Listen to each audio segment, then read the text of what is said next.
নমস্কার বন্ধুরা, সন্ধ্যার রান্নাঘরে আপনাদের স্বাগত। আবারও চলে এসেছি নতুন একটা রেসিপি নিয়ে। বন্ধুরা, আজ আমি খুব সহজে করে দেখাবো সামলা ফুলের চচ্চড়ি। এই চচ্চড়িটা খেতে কিন্তু খুবই ভালো লাগে। আর কিভাবে সামলা ফুল কাটতে হয় আপনারা দেখে নিন। তাহলে চলুন বন্ধুরা, ভিডিওটা শুরু করা যাক। বন্ধুরা, আমি এখানে এতগুলো সামলা পুকুর থেকে তুলে নিয়েছি। এখানে আমাদের আশেপাশে পুকুরে সামলা হয়ে থাকে, তো আমি কিছুটা সামলা তুলে নিয়েছি। আর দেখে নিন বন্ধুরা, এইভাবে কেটে নিতে হবে। প্রথমে মাথাতে ফুলটা কেটে বাদ দিতে হবে। আর দেখুন, একটা নখের সাহায্যে আপনারা যদি এইভাবে তুলে টানতে থাকেন তাহলে পুরো আঁশটা উঠে যাবে।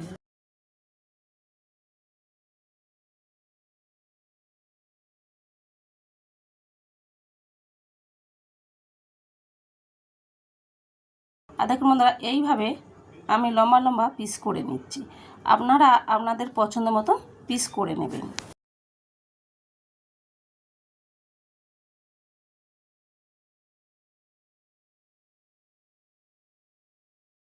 আর একটা কেটে আপনাদের দেখাচ্ছি। ওই একই রকমভাবে ফুলটা কেটে বাদ দিতে হবে। দিয়ে একটা দেখুন নখের সাহায্যে এইভাবে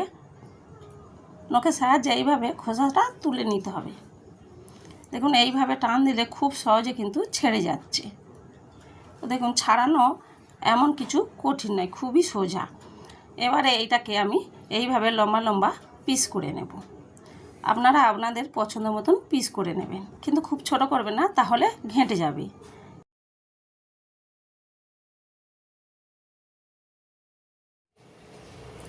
দেখুন বন্ধুরা, সামলা ফুল বানানোর জন্য এখানে আমি 3টে পেঁয়াজ কেটে নিয়েছি, 6-7টা কাঁচা লঙ্কা কেটে নিয়েছি, 2টো টমেটো কেটে নিয়েছি, আর আদা বাটা 1 চামচ নিয়েছি।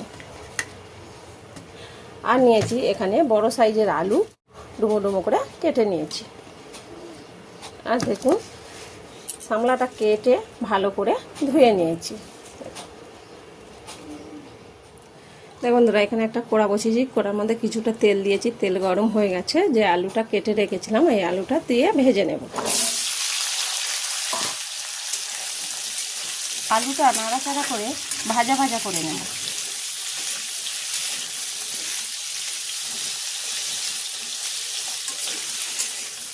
দেখুন বন্ধুরা, আলুটা খুব ভালো করে ভাজা হয়ে গেছে, লাল লাল করে। এবারে আমি তুলে নিচ্ছি।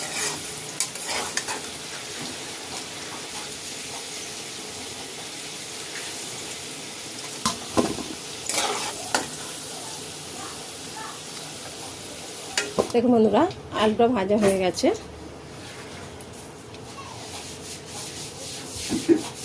এবার আমি জিরে আর শুকনো লঙ্কা ফোড়ন দিচ্ছি।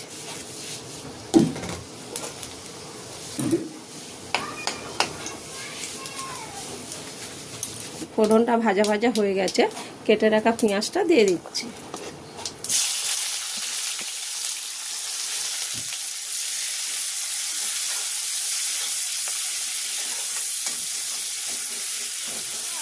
দেখুন বন্ধুরা, পেঁয়াজটা ভাজা ভাজা হয়ে গেছে। এবার আমি আদা বাটা 1 চামচ দিয়ে দিলাম, আর কেটে রাখা কাঁচা লঙ্কাটা দিয়ে দিলাম। এই আদা রসুন কাঁচা লঙ্কা একসাথে ভেজে নেব, যাতে আদাটা একসাথে ভেজে নেব কাঁচা লঙ্কার সাথে। আদাটা ভেজে নেব যাতে আদার গন্ধ না থাকে। আদাটা ভাজা হয়ে গেছে, কেটে রাখা টমেটোটা দিয়ে দিচ্ছি। টমেটোও ভালো করে ভেজে নেব যাতে টমেটোর গন্ধ না থাকে। দেখুন বন্ধুরা, টমেটোটা ভালো করে ভাজা হয়ে গেছে। দেখুন, এবার আমি দিয়ে দিচ্ছি 1 চামচ নুন, 1 চামচ লঙ্কা গুঁড়ো, 1 চামচ হলুদ গুঁড়ো, 1 চামচ কাশ্মীরি লাল লঙ্কার গুঁড়ো, আর দেবো 1 চামচ ধনে গুঁড়ো, আর দেবো 1 চামচ জিরে গুঁড়ো, আর দিলাম 1 চামচ চিনি। এবারে দিয়ে দিলাম অল্প একটু জল। এই সব মশলাগুলো ভালো করে কষে নেব যাতে মশলার গন্ধ না থাকে।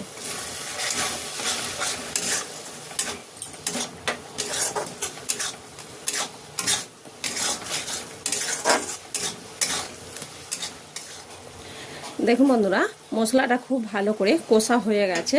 দেখুন মশলা থেকে তেল ছেড়ে দিয়েছে, তার মানে মশলাটা খুব ভালোভাবে কষা হয়ে গেছে। এবারে ভেজে রাখা আলুটা দিয়ে দিচ্ছি। আলুটা মশলার সাথে ভালো করে কষে নেব।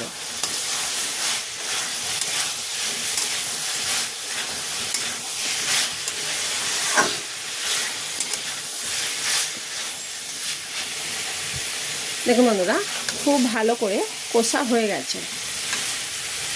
এবারে যে সামলাটা আমি কেটে রেখেছিলাম, সামলাগুলো দিয়ে দেব।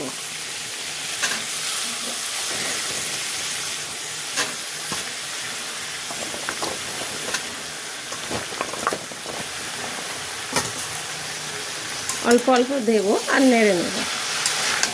একসাথে দিলে নাড়তে পারবো না অনেকটা।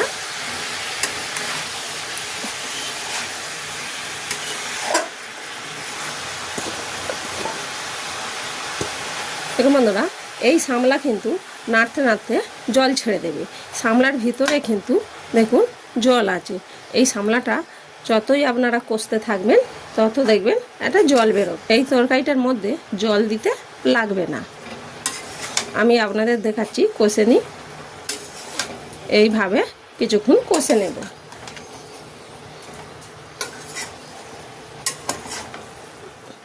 দেখুন বন্ধুরা, আমি খুব ভালো করে কষে নিয়েছি। আর দেখুন কেমন জল ছেড়ে দিয়েছে, দেখুন এই দেখুন। এবারে আমি একটু নেড়ে দিচ্ছি।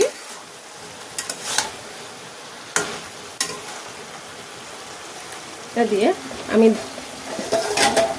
চাপা দিয়ে 10 মিনিট ফুটিয়ে নিচ্ছি। দেখুন বন্ধুরা, 10 মিনিট হয়ে গেছে। চাপাটা খুলছি। দেখুন কতটা জল বেরিয়েছে, দেখুন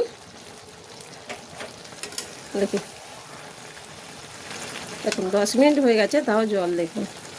এটাতে জল একটু বেশি বার হয়, ওই জন্য বললাম আপনারা জল দেবেন না, জল ছাড়া কিন্তু রান্না করবেন। আর দেখুন ভেজে রাখা চিংড়ি মাছটা দিয়ে দিচ্ছি ওপর থেকে, দিয়ে আবারও ভালো করে নেড়ে দেবো।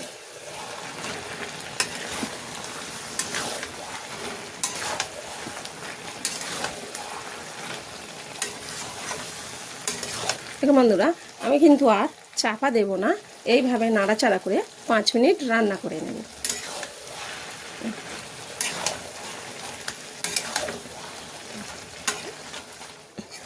দেখুন বন্ধুরা, 5 মিনিট হয়ে গেছে।